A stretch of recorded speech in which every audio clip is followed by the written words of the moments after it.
by way of introduction, what I want to bring to your attention is we're going to look at Psalm 2, Psalm 5, Psalm 7, and Psalm 11. And I want you to just even hear as I say those Psalms where they are placed in the book of Psalms. The book of Psalms is not arranged in chronological order. Psalm 90 was the first Psalm to be written. Psalm 126 was the last Psalm to be written. These were compiled years after they were written. And they are placed in a certain order intentionally. There is an intentional front-loading of the book of Psalms, of God's anger towards sinners who are outside of His grace. And it is to awaken them to their need to depart from the way of the wicked and enter to the way of the righteous, which is what Psalm 1 talks about. It's contrasting the way of the righteous and the way of the wicked. That's Psalm 1. As soon as you come to Psalm 2, there are threats to the wicked of God's anger towards them, intended to move them off of the way of the wicked onto the way of the righteous.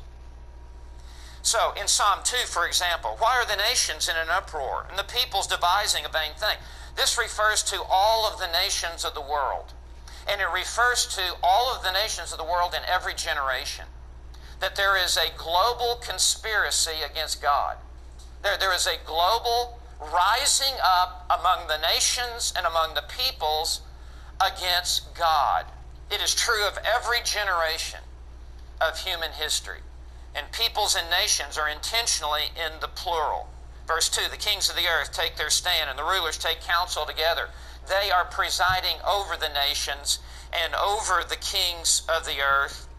And here is the conspiracy against the Lord and against His anointed. His anointed refers ultimately to the Lord Jesus Christ. Anointed means Messiah, Meshua. Initially, it refers to the anointed king of Israel, the nations, surrounding nations around Israel, and their revolt against God's people. But it refers ultimately to Christ, and it's quoted that way in the New Testament. So this is what they say in verse 3. Let us tear their fetters apart and cast away their cords from us. The idea is they don't want to be tied down with God's moral law. They don't want to be tied down with God's design for the family.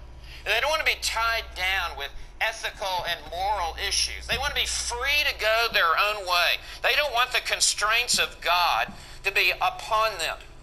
So that's what they are saying in their heart and with their mouth. Men, we are living in this generation.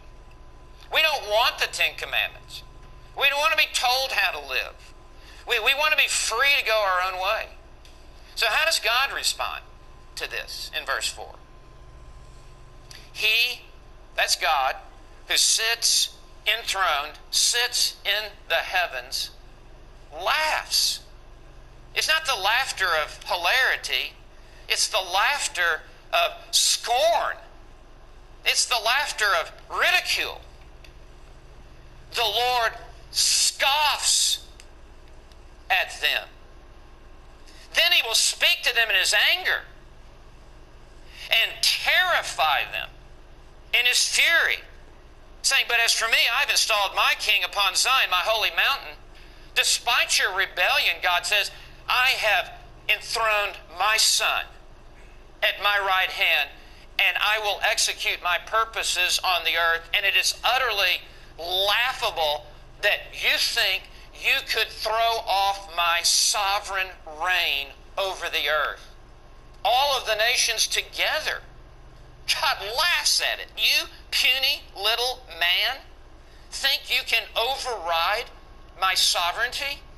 And God scoffs, and God mocks, and God speaks to them in His anger and terrifies them in His fury.